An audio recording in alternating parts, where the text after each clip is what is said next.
সুস্বাগতম সকলকে।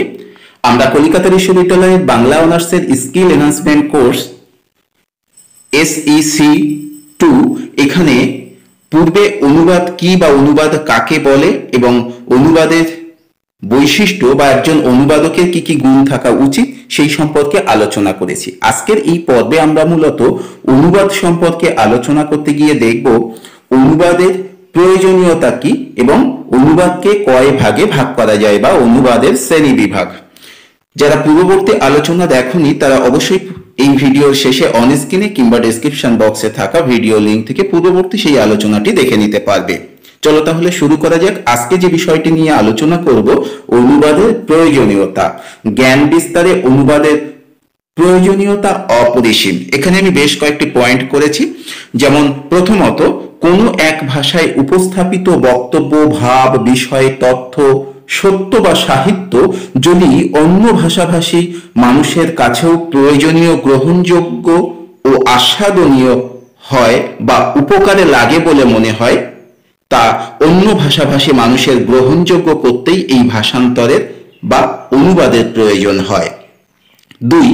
বিষয়কে বহু ভাষায় অনুবাদ এক বিষয়কে বহু ভাষায় অনুবাদ করা যায় প্রয়োজন অনুসারে এই অনুবাদের মাধ্যমে। ইংরেজিতে লেখা বিজ্ঞান, সাহিত্য, দর্শন প্রভৃতি বিষয় আজ পৃথিবীর সমস্ত সভ্য মানুষের কাছে পৌঁছে গেছে এই অনুবাদের মাধ্যমেই। 3. সাহিত্য, সংস্কৃতি, জ্ঞান বিজ্ঞানের ক্ষেত্রে যেমন অনুবাদের প্রয়োজন, তেমনি প্রশাসনিক, শিক্ষা বা অন্যান্য ক্ষেত্রেও অনুবাদের প্রয়োজন। একজন অশিক্ষিত সাধারণ মানুষের অভিযোগ বা আবেদন একজন ভিন্নভাষী প্রশাসনিক কর্তার পক্ষে বোঝা সম্ভব নাও হতে পারে, তখন অনুবাদক আবশ্যক বা অনুবাদ আবশ্যক হয়। 4. কোনো এক ভাষার গুরুত্বপূর্ণ বক্তব্য, উৎকৃষ্ট ভাব, উৎকৃষ্ট শিল্পকর্ম অন্য ভাষাভাষীর মানুষের কাছে পৌঁছে দেওয়ার জন্যই অনুবাদের প্রয়োজন। 5. অনুবাদের মধ্য দিয়ে কোনো এক ভাষার উৎকৃষ্ট কাব্য, নাটক, উপন্যাস বা অন্য কোনো উৎকৃষ্ট রচনার ভাব ও বক্তব্য অন্য ভাষার মানুষের কাছে পৌঁছে দিয়ে তাদের রসাস্বাদন ও জ্ঞান বৃদ্ধির সহায়তা করা যায়। 6.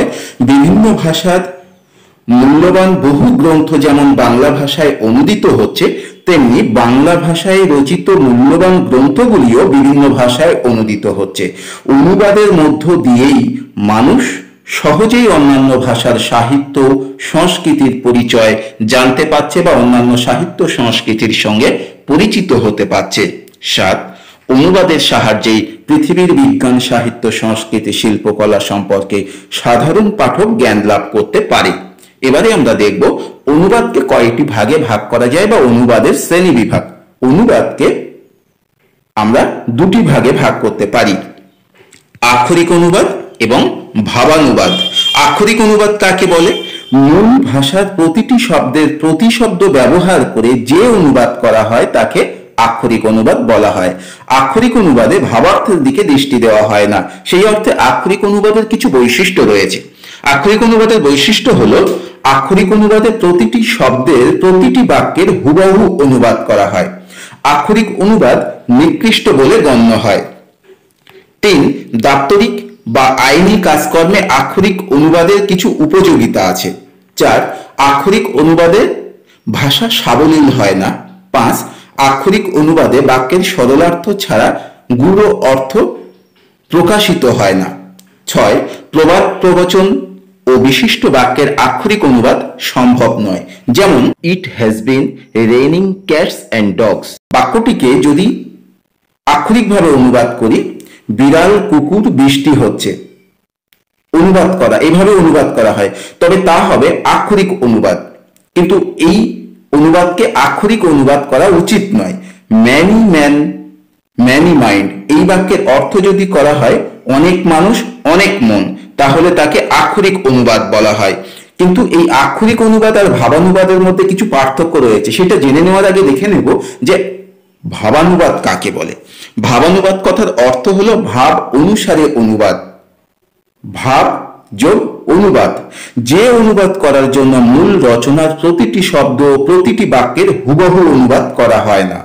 রচনাটি আগাগোড়া ভালোভাবে পড়ার পর মূল ভাব বা বক্তব্যটিকে নতুন ভাবে রচনা করা হয়, তাকে বলা হয় ভাবানুবাদ। তবে ভাবানুবাদ করার সময় খেয়াল রাখতে হবে রচনার মূল বক্তব্য যেন বদলে না যায়। ইংরেজি থেকে বাংলায় যে অনুবাদ বিভিন্ন পরীক্ষায় করতে দেওয়া হয় সেগুলি সবসময় ভাবানুবাদ করা উচিত। আক্ষরিক অনুবাদ মানে নিকৃষ্ট অনুবাদ, তাই আক্ষরিক অনুবাদ কখনোই কাম্য নয়। ভাবানুবাদে মূল রচনার প্রতিটি শব্দের অনুবাদ করা হয় না। ভাবানুবাদের বৈশিষ্ট্য দেখে নেব। ভাবানুবাদে মূল ভাবটি বজায় রেখে নতুন ভাবে বাক্য গঠন করা হয়। ভাবানুবাদ উৎকৃষ্ট অনুবাদ বলে গণ্য হয়। ভাবানুবাদের উপযোগিতা শিক্ষা ও সাহিত্য ক্ষেত্রে ব্যাপক। ভাবানুবাদের ভাষা সাবলীল। ভাবানুবাদে বাক্যের গূঢ় ভাবার্থ প্রকাশ করা যায়।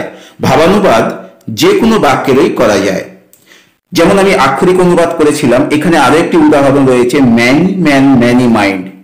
এই বাক্যের যদি আক্ষরিক অর্থ না করে আমরা ভাবার্থ করি তাহলে হয় নানা মনির নানা মত। এই অর্থে আমরা আক্ষরিক অনুবাদ এবং ভাবানুবাদের পার্থক্য দেখে নেব। মূলত পূর্বে যে আক্ষরিক অনুবাদ বলেছি বা আক্ষরিক অনুবাদের যে বৈশিষ্ট্যগুলো বলেছি এবং ভাবানুবাদের যে বৈশিষ্ট্যগুলো বলেছি, এই বৈশিষ্ট্যগুলোই কিন্তু আসলে পার্থক্য। অর্থাৎ পার্থক্য লিখতে গিয়ে যদি আমরা একপাশে আক্ষরিক অনুবাদের যে বৈশিষ্ট্যগুলো বলেছি সেগুলোকে রাখি, অন্য পাশে যদি আমরা ভাবানুবাদের বৈশিষ্ট্যগুলোকে রাখি, তাহলে দেখব এরা পরস্পর বিপরীত ধর্মী। সেই অর্থে কিন্তু আলাদা করে আর আমাদের দুটির পার্থক্য বলার প্রয়োজন এখানে আছে বলে মনে করছি না। শুধুমাত্র বৈশিষ্ট্যগুলোকে কিন্তু আলাদা করলেই, বৈশিষ্ট্যগুলোকে পাশাপাশি লিখলেই আমরা বুঝে নিতে পারবো যে এদের মধ্যে কি কি পার্থক্য রয়েছে।